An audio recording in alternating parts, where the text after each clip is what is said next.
Welcome to Take a Break, Take a Breath for Monday, May 10th.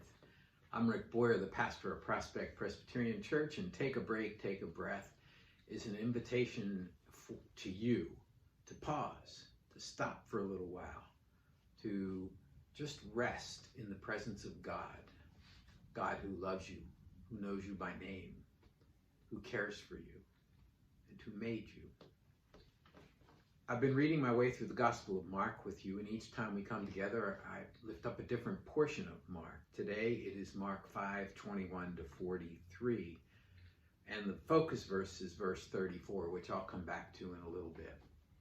The story is actually a story within a story, which is the way Mark often tells stories. It's a device he uses, and in this case, we have the beginning and ending of one healing story and another healing story in the middle, and both of them in some ways break the pattern, and each of them interpret each other.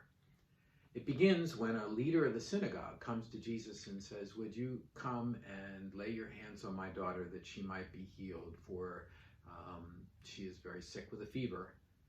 And Jesus starts out to go to the leader's home and to see this man's daughter. Jairus is his name.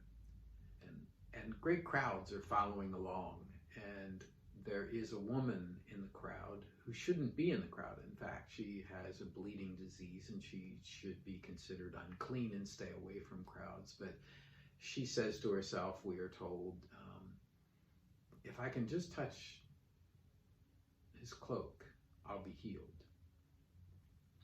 And she does. She presses in on him or presses into the crowd and finds her way to touch the cloak, and immediately the bleeding stops.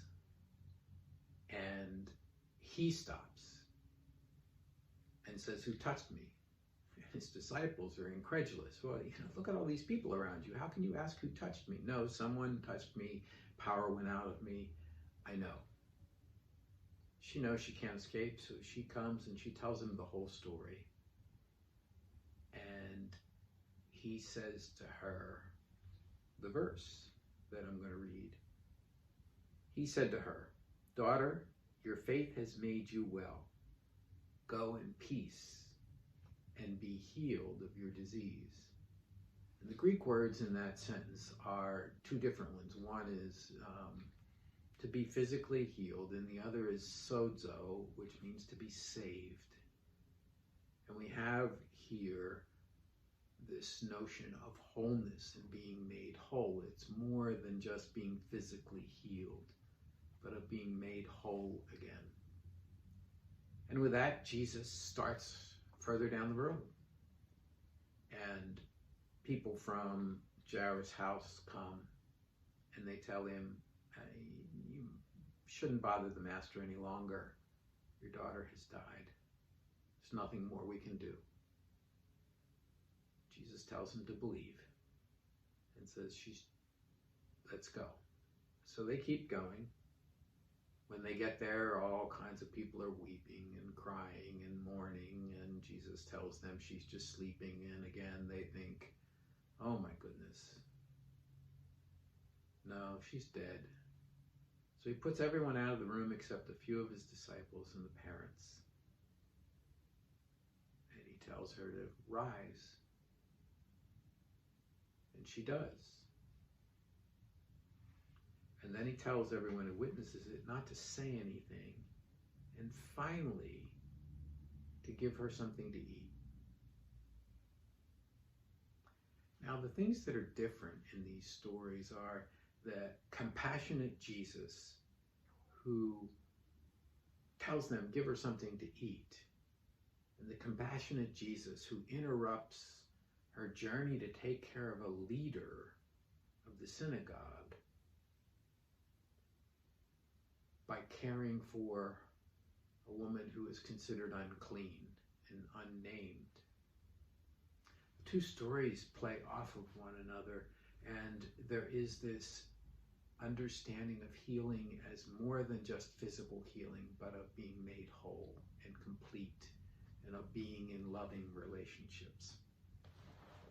So if you haven't already done so, go to a quiet place in your house and close the door if the room has a door, and settle into a chair and get comfortable. Allow the chair to let you relax. Feel the support of the chair on the back of your legs and on your back and under your arms if it has arms. And close your eyes and take some deep breaths. And as you breathe in the breath of God.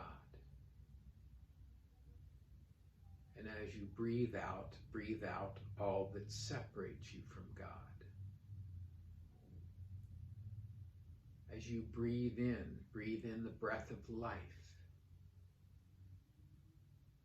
And as you breathe out all that does not give you life.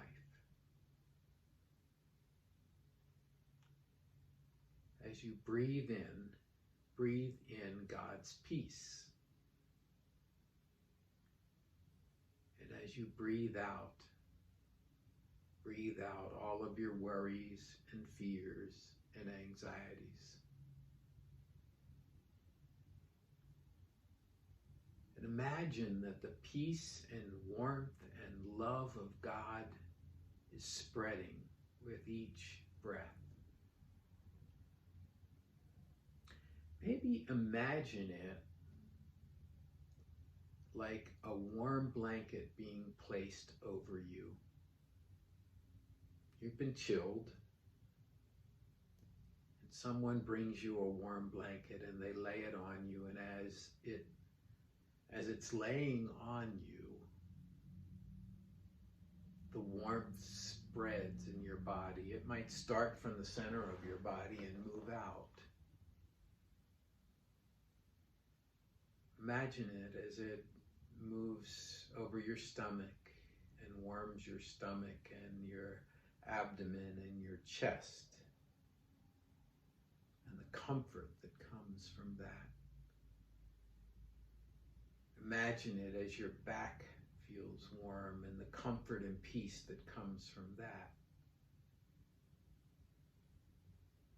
And as you touch it and feel it and squeeze it in your hands and feel it on your arms and your shoulders.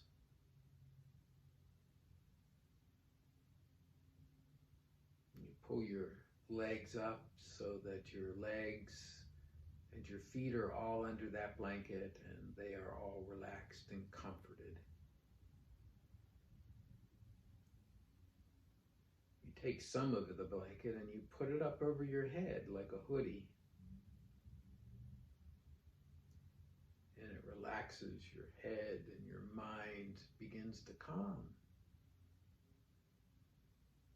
And your neck is warmed and relaxed. And your face feels warm and cozy, and you smile as you're wrapped by the presence and the peace and the warmth and the love of God.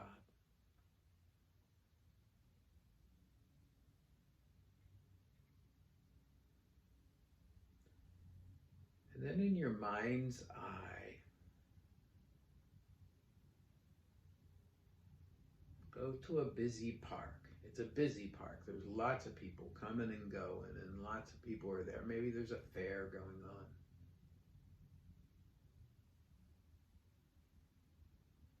You're walking by and everybody's keeping their distance because of these days of physical distance, but someone brushes you as they go by.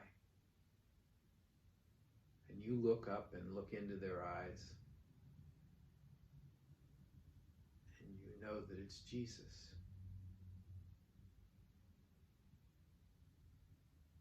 He motions for you and he takes you off over to a place under a tree out of the flow of all the people. The two of you sit under the tree.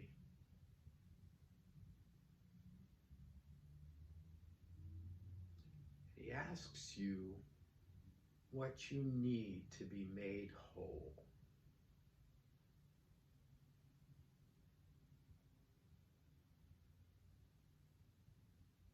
two of you talk about that.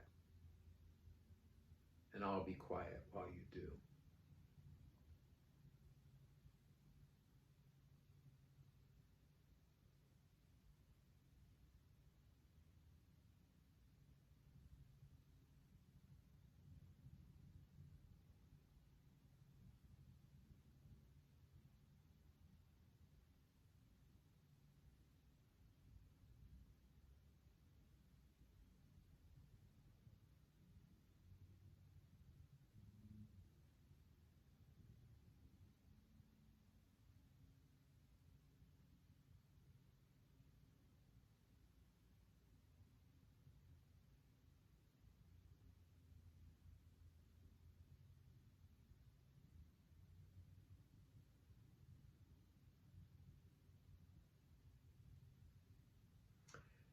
And then the time comes for the conversation to end, and you're not, if you're not ready, just press pause.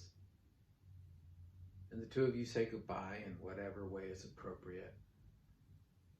And you walk back over to where everybody is coming and going on the path in this park.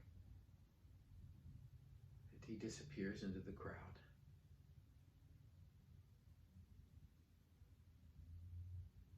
Allow that image to fade away and bring yourself back to the room where you are. And when you're ready, open your eyes.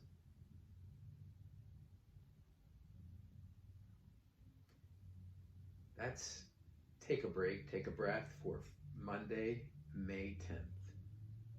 If you have feedback for me, send it to rick@prospectchurch.org.